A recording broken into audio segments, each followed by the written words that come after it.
Today, we're diving into a unique medical case involving an elderly patient who developed a rare complication known as dropped head syndrome after undergoing a cervical medial branch radiofrequency ablation. This procedure is typically used to treat chronic neck pain, and while it's generally considered safe, this case highlights an unusual outcome that all clinicians and patients should be aware of. We'll walk through the patient's journey, the procedure, the complication, and what this means for future treatments. Let's start by understanding what cervical medial branch radiofrequency ablation is and why it's performed. Cervical medial branch radiofrequency ablation is a minimally invasive procedure designed to relieve pain originating from the facet joints in the neck. By using radiofrequency energy, the nerves transmitting pain signals are disrupted, providing relief for patients suffering from chronic neck discomfort. This technique is widely used due to its effectiveness and low risk profile. However, as with any medical intervention, there are potential complications, even if they are rare. Let's look at what happened in this particular case. The patient in this case was an 86-year-old man who had been struggling with persistent neck pain. Seeking relief, he was referred to a pain clinic where the decision was made to perform bilateral, multi-level cervical medial branch radiofrequency ablation. This approach targets both sides of the neck at several levels, aiming for comprehensive pain control. The patient's age and medical history were carefully considered before proceeding with the treatment. Within 24 hours after the procedure, the patient began to notice progressive weakness in the muscles responsible for extending his neck. This weakness developed rapidly, causing significant difficulty in holding his head upright. Such a development was unexpected, as most patients recover quickly and experience pain relief without major side effects. The sudden onset of symptoms prompted a thorough medical evaluation to determine the cause. After a comprehensive examination, the patient was diagnosed with dropped head syndrome, a rare condition characterized by severe weakness of the neck extensor muscles. This syndrome can result from various causes, but in this case, it was linked directly to the recent radiofrequency ablation procedure. Dropped head syndrome is particularly challenging for elderly patients as it significantly impacts daily activities and quality of life. Dropped head syndrome is a condition where the muscles that keep the head upright become so weak that the chin drops toward the chest. It can be caused by neurological disorders, muscle diseases, or, as in this case, as a complication from a medical procedure. Patients often struggle with basic activities such as eating, speaking, and maintaining balance. Early recognition and management are crucial for improving outcomes. While radiofrequency ablation is generally safe, this case demonstrates that complications can occur, especially when the procedure is performed bilaterally and at multiple levels.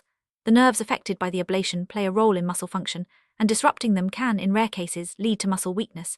This highlights the importance of careful patient selection and procedural planning. After diagnosing dropped head syndrome, the medical team opted for conservative management. This typically involves physical therapy, supportive devices, and close monitoring rather than immediate surgical intervention. In this patient's case, conservative treatment led to partial improvement in muscle strength, though some weakness persisted. This approach is often preferred, especially in elderly patients, to minimize additional risks.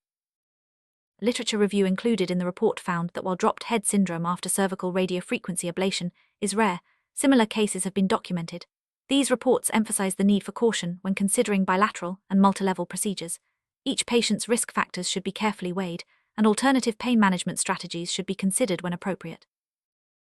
Based on this case and others reviewed, the authors recommend against performing bilateral and multilevel cervical medial branch radiofrequency ablation whenever possible.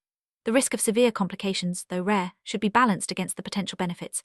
Physicians are encouraged to discuss these risks with patients and explore less invasive options when feasible. For the patient in this case, conservative management led to partial recovery, but some degree of muscle weakness remained. This outcome underscores the importance of ongoing support and rehabilitation for patients who experience complications. Regular follow-up and adjustments to the care plan are essential to maximize recovery and maintain quality of life. This case serves as a reminder that even well-established procedures can have unexpected outcomes.